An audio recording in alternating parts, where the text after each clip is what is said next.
Oke, saya langsung lanjut ke Mas Ari. Kalau tadi kan Mas Ari yang ditekankan adalah bicara konteks Israel itu selalu korelasinya dengan Amerika Serikat. Tapi kita tahu bahwa sikap atau positioning Amerika Serikat itu menolak gencatan senjata. Sampai per pagi hari ini ya kita tahu informasi itu. Apa sih yang jadi alasan kenapa Amerika Serikat mengambil posisi itu? Sekali lagi, posisi Amerika Serikat itu pasti akan berkaitan dengan aspirasi domestik.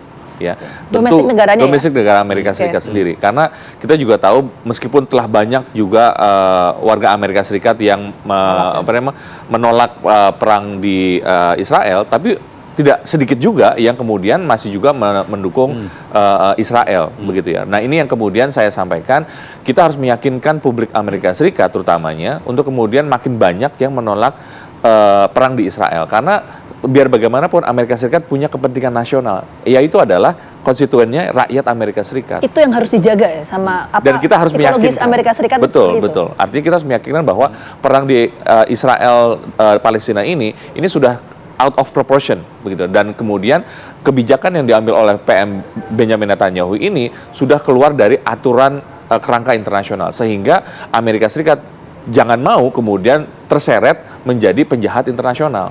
Itu yang kemudian menurut saya harus dinarasikan, sehingga kalau misalnya Israel nanti terbukti menjadi penjahat perang, ya otomatis yang membantu pelaku penjahat perang itu harusnya ikut juga diadili begitu. Nah, ini yang harus diyakinkan bahwa Amerika Serikat seharusnya tidak mau begitu.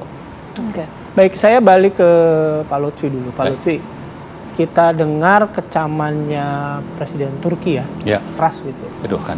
Bukan permasalahannya. Turki itu kan di Eropa ya Pak ya. Sementara yang dekat dengan Palestina sendiri seperti biasa negara-negara Arab itu kok tidak sekeras itu gitu. Setidaknya yang kita lihat ya di media. Itu ada apa Pak? Ya, sebetulnya ini kan pola politik dan pola berkomunikasi yang berbeda. Erdogan adalah seorang orator. Dan seorang pemain politik kelas internasional. Jadi posisi negaranya juga di antara dua benua itu, benua Eropa dan benua Asia. Dan dia jangan lupa juga anggota NATO. Tetapi jangan lupa pula bahwa Turki adalah negara yang pertama melakukan hubungan diplomasi dengan Israel. Jadi kedutaan Israel yang pertama di negara sekitar itu adalah di Turki tahun 62. Jadi sebetulnya Turki adalah punya hubungan yang begitu kuat dengan Israel. Bahkan tahun kemarin itu Presiden Israel sudah datang ke Turki gitu. Nah, Erdogan adalah seorang pemain politik tingkat internasional. Jadi beliau tentu ya sudah tahu rambu-rambu sampai di mana dia harus bicara.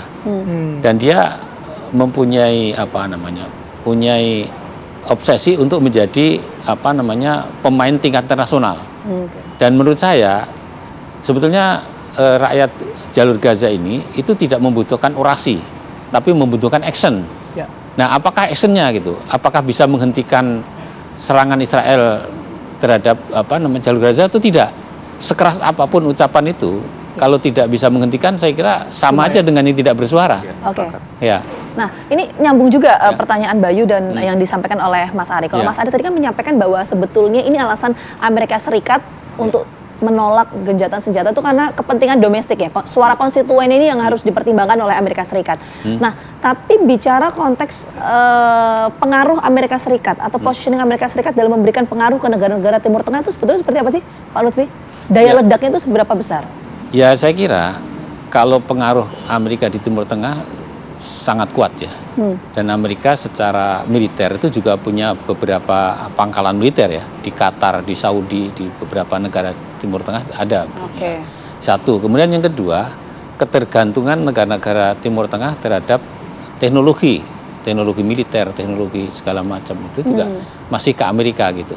Meskipun juga tentu ada keseimbangan-keseimbangan yang lain ya. Seperti Saudi juga sudah mulai menjalur hubungan yang baik dengan Cina dan sebagainya. Tapi mainstreamnya masih ke Amerika dan negara-negara Teluk ya. Tetapi di situ juga sebetulnya ada pemain lama, yaitu Inggris.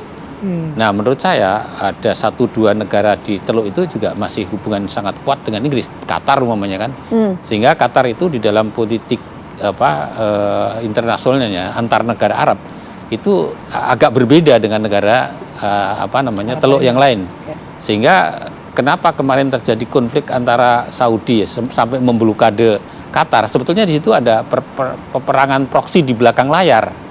Sehingga di situ menurut saya itu ada dominasi Inggris yang mencoba untuk tidak tunduk kepada Amerika, tapi tidak terlihat di situ. Nah, ini juga Qatar ini kan terlihat dekat dengan Hamas, sehingga dia menjadi mediator ya. Mediator karena tadi ada unsur yang lain tadi. Gitu. Oke, baik, terima kasih Pak Lutfi. Mas Ari juga terima kasih atas waktunya sudah bergabung bersama kami di Apa Kabar Indonesia Pagi.